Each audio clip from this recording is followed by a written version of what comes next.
The ceasefire in Gaza, declared as part of Donald Trump's campaign for a Nobel Peace Prize, apparently he's getting one from FIFA now, was unsurprisingly violated multiple times not long after its declaration, which only managed to be widely reported after forces in Gaza started firing back. Apparently it's not worth reporting until both sides have violated the agreement. While most of Gaza remains in a state of devastation, awaiting the finalizing of a UN agreement that would see Donald Trump declared the head of a peace council and would involve troops from multiple countries engaging in a peace enforcement operation, which is distinct from a peacekeeping operation in that it involves offensive actions taken to ensure peace. Another occupation and more potential strikes. I'm sure that's exactly what they need right now. There's also no indication that any troops will be present in Israel to ensure that they do not violate the terms of this tentative agreement. Despite this, Gaza is in many ways in a much better position than it has been for the last 2 years. However, the situation on the other front of this conflict, in the West Bank, has reached a fever pitch. Reporting by Jasper Nathaniel has exposed acts of almost incomprehensible violence against Palestinians by Israeli settlers, including a now infamous clip of an elderly woman being beaten by a mass settler with a club.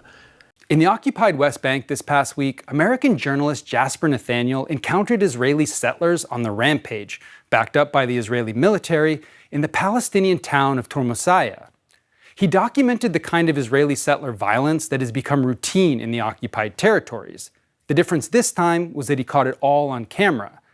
The American journalist was accompanying Palestinian farmers during their annual olive harvest.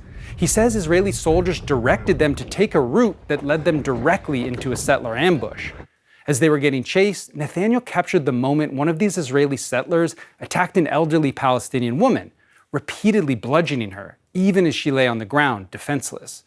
What that image doesn't capture is just how chaotic this scene behind that was. We saw him knock her unconscious, and then by the time we caught up to them, he was standing over her, and he had already struck her several more times. I remember then thinking, this is the ugly face of what the state of Israel has become. Nobody is safe from the settlers. They can steal land, they can steal homes, they can beat people, they can kill people.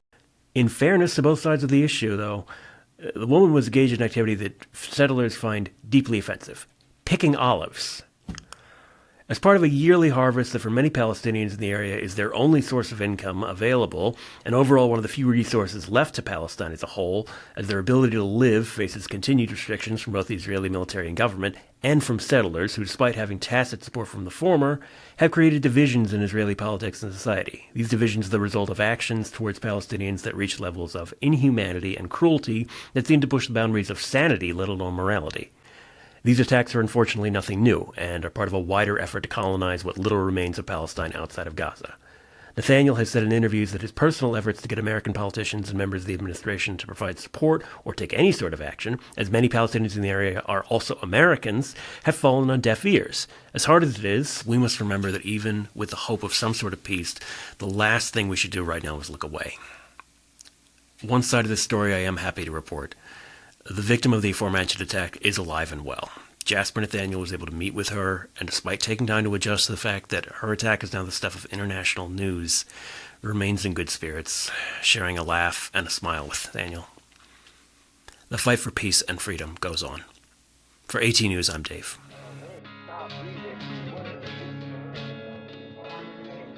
They pretty much stupid, dude. I don't even know if you dance,